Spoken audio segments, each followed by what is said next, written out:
Welcome back to another technical deep dive here in the debug zone. Today we're tackling a big question and breaking it down with insights from other users. Hopefully this clears up some misconceptions and helps you get the answer you need. So buckle up, stay a little curious, and let's jump right in.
And that's a wrap.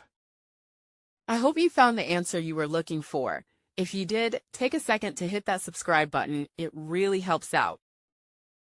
And let me know in the comments which solution worked best for you. See you next time in the debug zone.